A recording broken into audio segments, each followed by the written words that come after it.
দর্শক, জ্বালানি তেলের মূল্য বৃদ্ধি নিয়ে বিস্তারিত জানাতে কুমিল্লা থেকে সরাসরি যুক্ত হচ্ছেন প্রতিনিধি হুমায়ুন কবির জীবন। জীবন, আপনি আমাদেরকে জানাবেন হঠাৎ করে দাম বাড়ায় কি প্রতিক্রিয়া দেখতে পাচ্ছেন মানুষদের মধ্যে?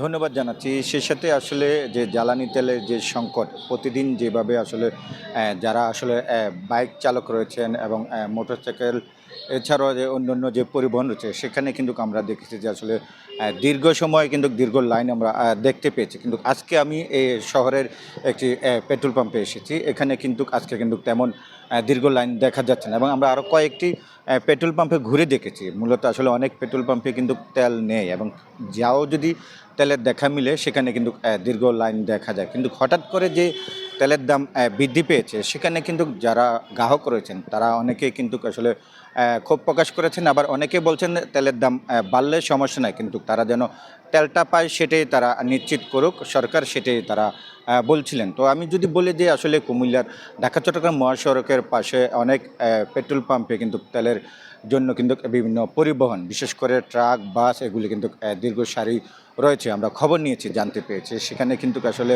এই মহাসড়কের পাশে তীব্র যানজট সৃষ্টি হতে পারে, সেটাও কিন্তু ওইখানকার একটা মাধ্যমে আমরা জেনেছি কয়েকজন চালকের মাধ্যমে। তো মূলত আসলে কুমিল্লার যে সকল পেট্রোল পাম্প রয়েছে সেখানে আমরা এই মুহূর্তে যদি বলি যে এই মুহূর্তের বিষয় সেটি হলো যে যারা তেল নিতে আসছেন এখানে মূলত ডিজেল পাচ্ছেন। আমি যে পেট্রোল পাম্পটিতে আছি সেখানে ১,০০০ টাকা করে ডিজেল তেল দেওয়া হচ্ছে এবং এই যে প্রতি লিটারের তেলে ২০ টাকা এবং ১৫ টাকা করে যে বৃদ্ধি পেয়েছে সেটা নিয়ে কিন্তু অনেকে ক্ষোভ প্রকাশ করেছেন এবং অনেকে বলছিলেন যে এই জ্বালানি তেলের কারণে কিন্তু পরিবহনের ভাড়া বাড়বে, সেই সাথে কিন্তু নিত্যপণ্য দাম বৃদ্ধি পেতে পারে, সেটা কিন্তু তারা বলছেন। এবং মূলত আসলে কুমিল্লার যে শহরের ভিতরে বেশ কয়েকটি পেট্রোল পাম্প রয়েছে সেখানে কিন্তু আজকে বিকেলে ঘোষণা দিয়ে কিন্তু তেল দিবেন, সেটি আমরা জানতে পেরেছি। একটি পেট্রোল পাম্পে তেল দেওয়া হবে বলে আমরা জেনেছি। মূলত সব কিছু মিলে যদি বলি যে আসলে হঠাৎ করে যে এই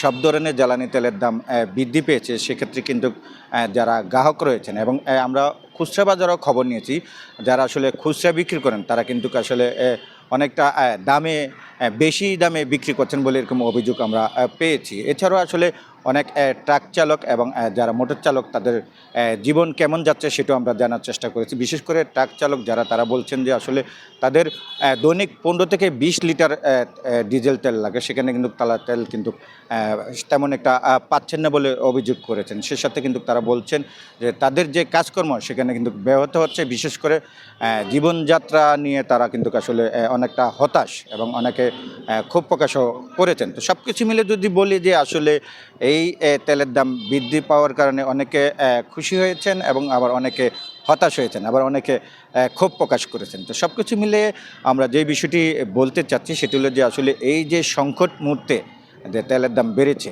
মূলত আসলে তেলের দাম বাড়ার কারণে অনেক পেট্রোল পাম্পে কিন্তু কিছুটা ভিড় কমবে বলে অনেক যারা তেল নিতে আসছেন তারা বলছেন। তো এই ছিল কুমিল্লা থেকে আমার কাছ থেকে সর্বশেষ।